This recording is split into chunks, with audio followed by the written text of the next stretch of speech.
So what they do over here is basically this. So the main idea is to actually get the max or minimum. So the thing is this, like Z, there's like this wildcard chance. Let's say that you just simply get max or the minimum. The thing is this, both the max and minimum will eventually get you like the highest extreme value. And by means of that is that saying that if you are able to actually make a switch, that means a negative times a negative, you might get the ultra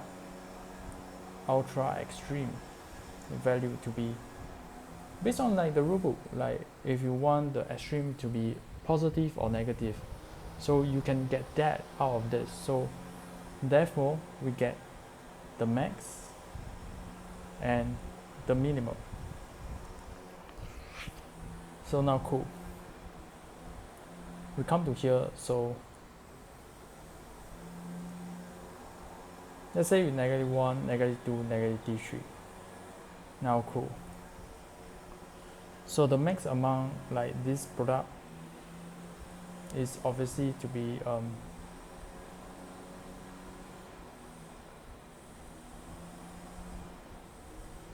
2, because negative times negative is positive. And how you get minimum, I feel like there's a chance of it choosing between 1 or choosing this value. So they got a choice, so they multiply by 1, get -2.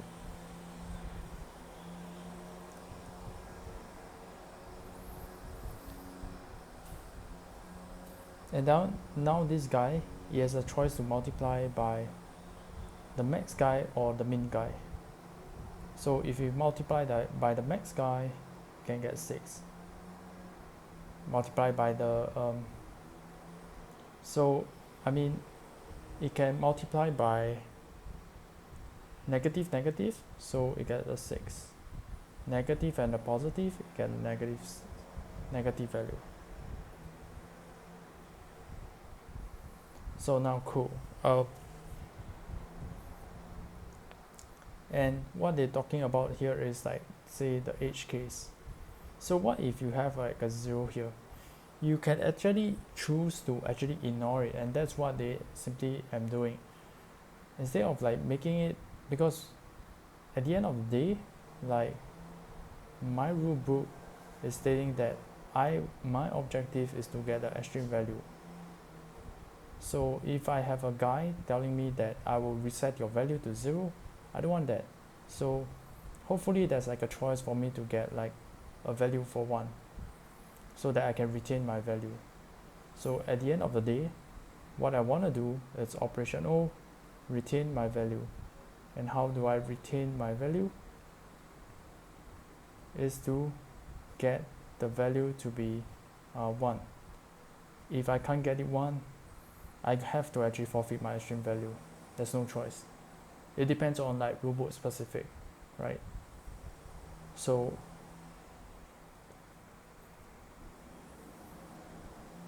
and this one is just, the basic example that they gave us. They say that all items is positive. It's very straightforward, 1, 2, and 3. So it's like the more numbers, you will sort of like increase. So this one is like very straightforward, but it's just that the one that we were working with is like there's some negative values. It makes things so much trickier. So all these guys are somewhat like trickier, because you need to think extra to be able to know. So with that, I'm just looking forward that this logic can actually help me to actually build something furthermore for the bigger concept of things. Then that's what I'm aiming towards to, and this is what I'm fighting towards to at this point of time. With that, everything comes to an end.